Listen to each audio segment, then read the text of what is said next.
Bonjour, je suis le docteur Emmanuel Cognat, je suis neurologue au Centre de neurologie cognitive à l'hôpital Lariboisière-Fernand-Vidal à Paris. Je travaille donc dans un centre mémoire où j'ai développé une activité d'intérêt et d'expertise dans le domaine de la neuropsychiatrie, c'est-à-dire la prise en charge des patients qui sont à la frontière entre les domaines habituels de la neurologie cognitive et ceux de la psychiatrie, ce qui est une problématique de plus en plus fréquente et qui nécessite à la fois des ressources et une expertise spécifique.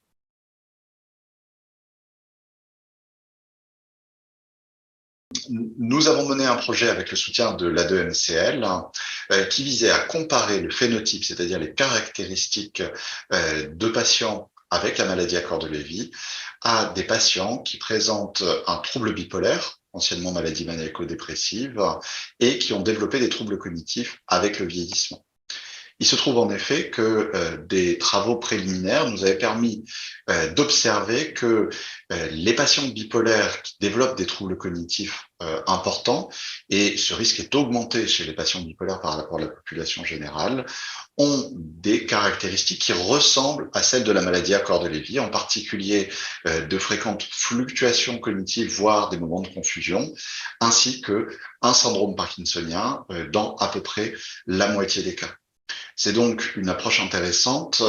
d'essayer de comprendre une maladie, non pas directement en étudiant ses mécanismes propres, ici on parle de la maladie à corps de Lévy, mais en s'intéressant à une autre pathologie qui partage des symptômes ou des caractéristiques communes et dont la compréhension peut aider, eh bien, par retour, à comprendre ceux de la maladie d'intérêt, ici la maladie à corps de Lévy.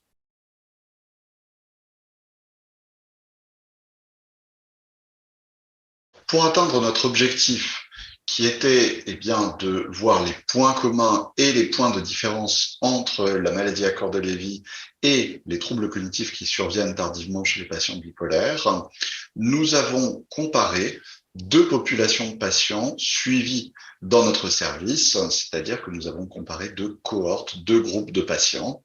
Nous les avons comparés sur un certain nombre d'aspects. D'abord et avant tout, ce que l'on appelle les aspects cliniques, donc les symptômes, que ce soit les symptômes cognitifs, hein, que ce soit les symptômes moteurs, mais aussi les manifestations associées qui sont plus évocatrices de la maladie à corps de Lévy, comme les troubles du sommeil, par exemple. Nous les avons également comparés sur le plan des caractéristiques neuropsychologiques, c'est-à-dire cette fois-ci les valeurs chiffrées de l'évaluation de leur fonctionnement cognitif.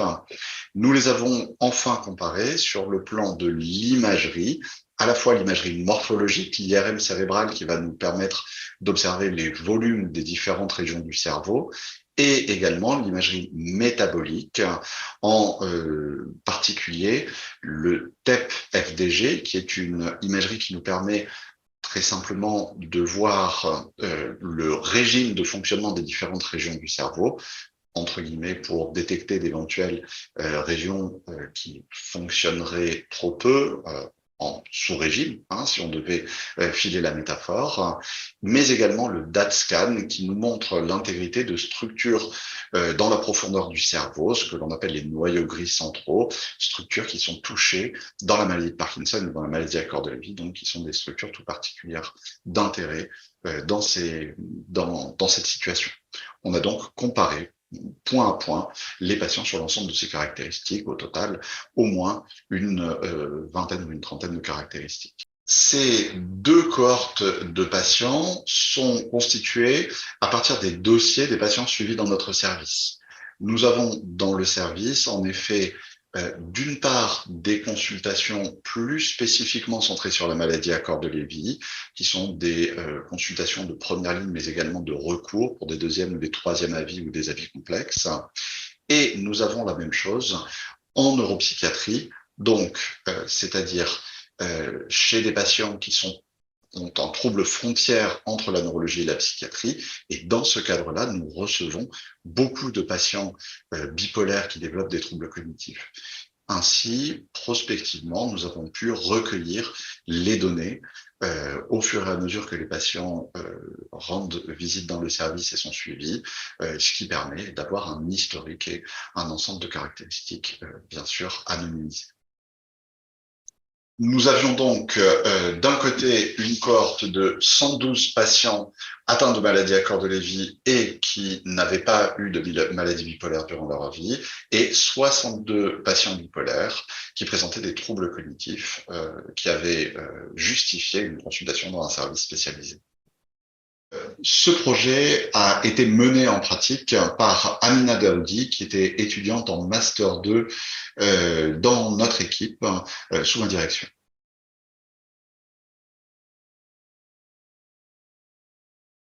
Donc, nous avions un certain nombre de caractéristiques à comparer entre nos deux populations de patients d'intérêt. Je rappelle, les patients avec une maladie à corps de Lévy et les patients bipolaires ayant développé des troubles cognitifs. On s'est concentré tout d'abord sur les symptômes et éléments qui sont utilisés pour le diagnostic de la maladie à corps de Lévy, ce qu'on appelle usuellement les critères diagnostiques.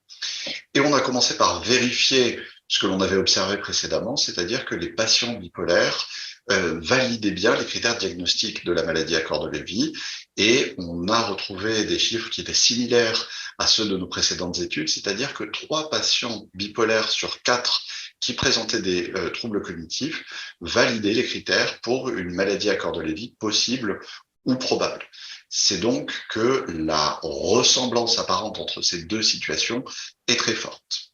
Dans un deuxième temps, nous sommes allés un peu plus dans le détail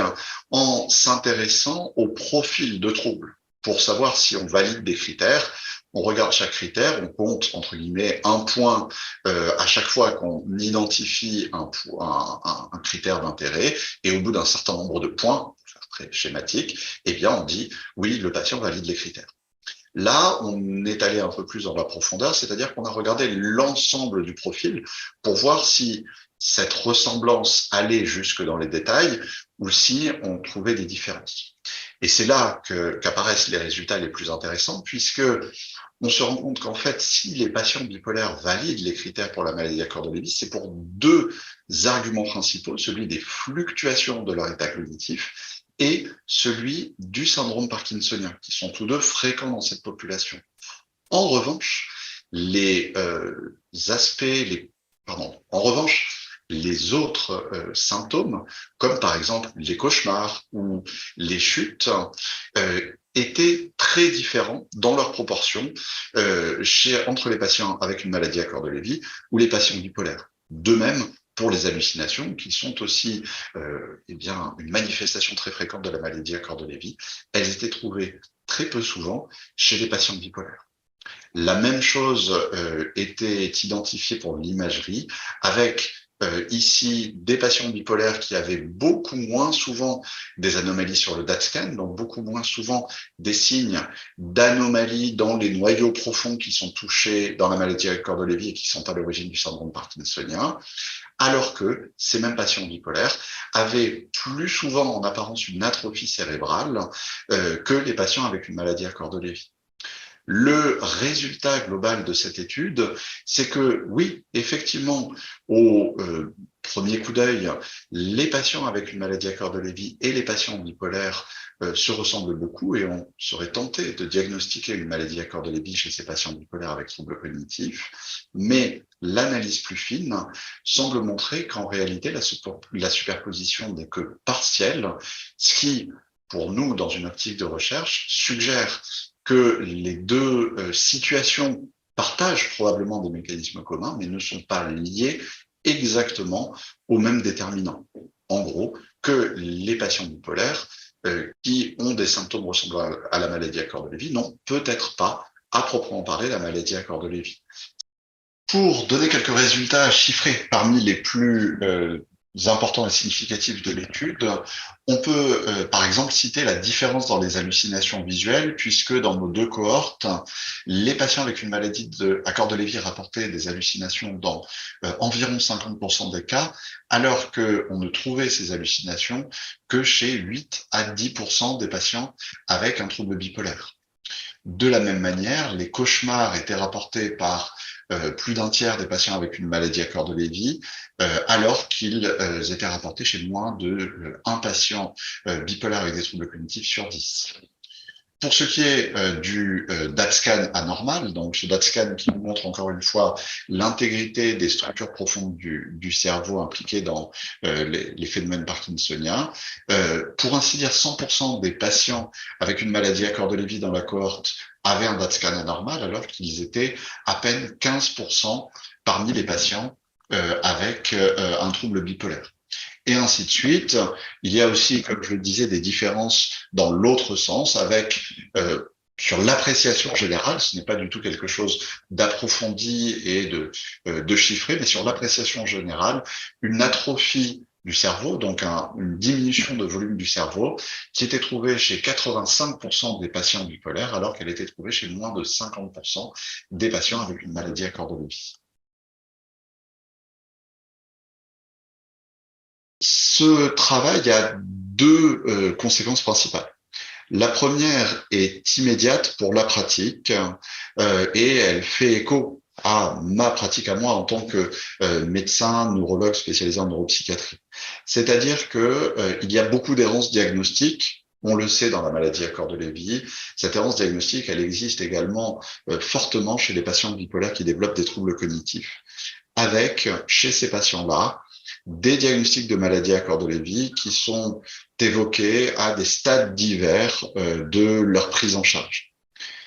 Je pense qu'au vu de ces résultats, il ne faut pas porter trop rapidement le diagnostic de maladie à corps de Lévy ou le garder comme une possibilité. C'est important parce que dans notre système de soins, malheureusement, la psychiatrie et la neurologie se sont longtemps séparées et bien que des convergences se produisent et on essaie de les stimuler, eh bien, certains psychiatres sont encore mal à l'aise avec les maladies neurocognitives de la même manière que certains neurologues sont mal à l'aise avec les maladies psychiatriques. Et donc, un patient qui a une maladie psychiatrique et chez lequel on détecte une maladie neurodégénérative, souvent, eh bien, bénéficiera de moindres soins. Je pense donc que les observations qui font suite à ce travail montrent que il n'est pas certain que ces patients aient une maladie à corps de Lévy, c'est possible, hein, et qu'il faut les maintenir en plein dans le circuit de prise en charge psychiatrique, mais également les intégrer dans un circuit de prise en charge neurocognitive. La deuxième conséquence, elle est pour les perspectives de recherche, puisque ces travaux semblent montrer que entre troubles bipolaires avec troubles cognitifs et maladie à corps de Lévy, il y a un chevauchement, mais probablement avec des mécanismes initiaux qui sont différents. C'est une situation qui, du point de vue de la recherche, est une situation très intéressante, puisque en étudiant ces zones de chevauchement, en les mettant en parallèle ou en écho avec ce que l'on sait de chacune des deux maladies et de leurs mécanismes propres, eh bien, ça permet de circonscrire des types de dysfonctionnement, des régions cérébrales impactées, et donc, eh bien, de développer des nouveaux travaux de recherche plus ciblés pour comprendre, eh bien, certains modules de la physiopathologie en ce qui nous concerne aujourd'hui de la maladie à corps de Lévy.